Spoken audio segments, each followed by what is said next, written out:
My name is Alyssa Zulueta, and I will be providing patient education to a pregnant patient. Schedule your appointment prior to the 10th week of pregnancy. Ideally, this can be done on the 6th to 8th week of pregnancy. Um, the appointment will look like this. On the 4th to 28th week of pregnancy, you will be seeing your provider every 4 weeks, which is once a month. On the 19th to 20th week of pregnancy, you will be getting an ultrasound to check for your baby's growth, development, and to check for complications.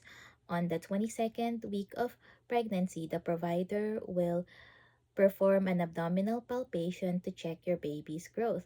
On the 26th to 27th week of pregnancy, an blood glucose tolerance test will be done to check if you have gestational diabetes. On the 28th to 36th week of your pregnancy, you will be seeing the provider every 2 weeks. Lastly, on the 36th to 38th or 40th week of pregnancy, you will be seeing the provider once every week.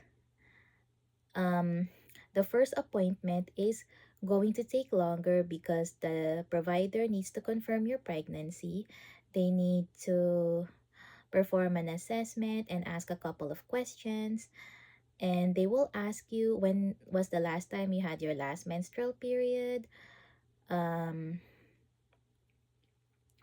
when is this your first time getting pregnant? Have you been pregnant before? They need to know your pregnancy history. They will ask if you have any existing conditions such as diabetes or hypertension. Are you taking any over the counter medications, herbs, supplements, or are you taking any prescribed medications? And they will ask if you smoke, you drink, you do illicit drugs. Lastly, they will ask, do you feel safe at home? Are you experiencing any domestic violence? Your blood pressure will be checked during the appointment along with your height and weight. And the blood tests that will be done include vitamin D levels to check if you're deficient in vitamin D. They will check your full blood count to determine if you have any anemia. They will check your um, blood group testing to see what type of blood do you have. And once they know your blood type, they will check for your RH factor to see if you're RH negative or RH positive. If you're RH negative, and your baby's RH positive, an injection will be given on the 28th week and 34th week of pregnancy. An infectious screening test will be done to see if you have HIV, syphilis, rubella, or hepatitis. Lastly, what will be done is a prenatal screening test if you're 35 or older to check if your baby has Edwards syndrome, Down syndrome, or spina bifida. Speaking of spina bifida, we will talk about the importance of healthy eating during pregnancy.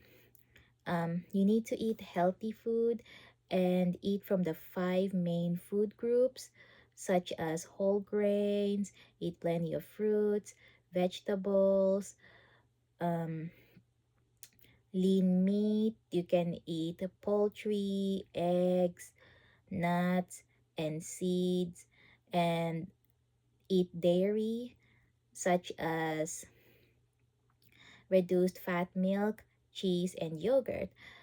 The important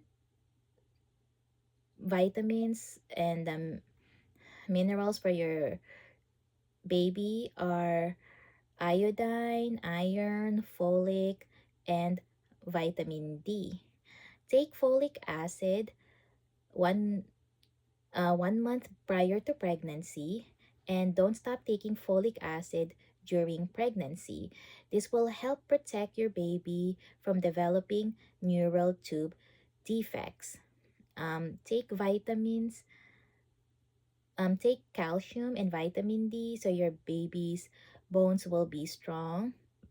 And then take iodine so your baby's um, to help your baby's brain and nervous system development, and iron will help stop anemia, and it also forms red blood cells. Exercise is beneficial for both the pregnant mother and the baby. Any exercise is better than none, and it can help prevent blood clots. It can also help with constipation. You can walk while you're pregnant, walk, swim, take fitness classes. You can do yoga, you can do Pilates.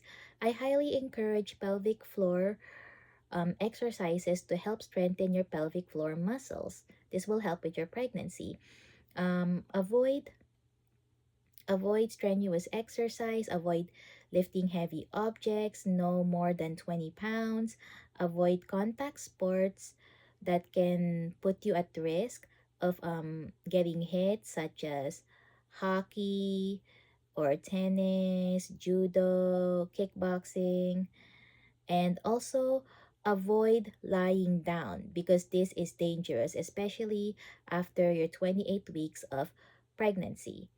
So, also, avoid sports that can put you at risk for falls, such as skiing and gymnastics.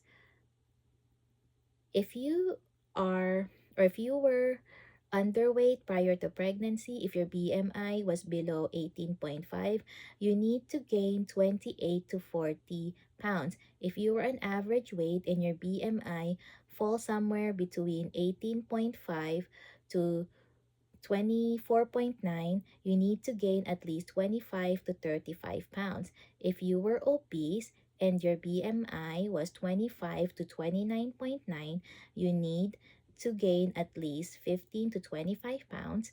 Lastly, if you need or if you're obese and your BMI was 30 or higher, you need to gain at least 11 to 20 pounds.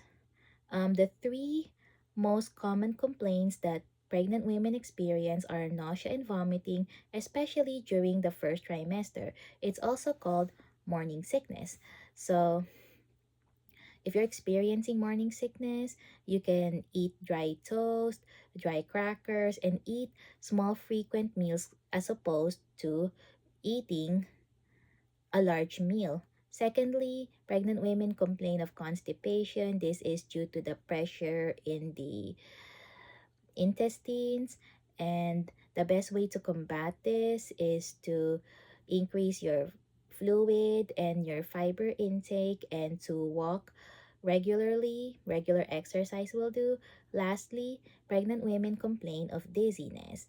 This is due to changing positions quickly, due to low blood sugar, low blood pressure, and dehydration.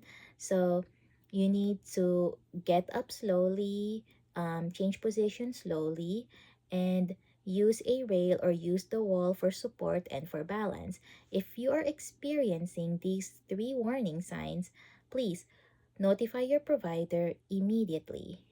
If you are experiencing severe vaginal bleeding, that means you may have placenta previa. Ideally, you experience painless vaginal bleeding. Secondly, if you have a severe headache that does not go away, or if you have um, sudden swelling in your face, your hands, or your feet, that means you have preeclampsia. Lastly, if you are experiencing pain in your calf, a sharp pain in your calf, that means you have DVT and contact your provider immediately. Thank you for listening, and if you have any further questions, please don't hesitate to ask.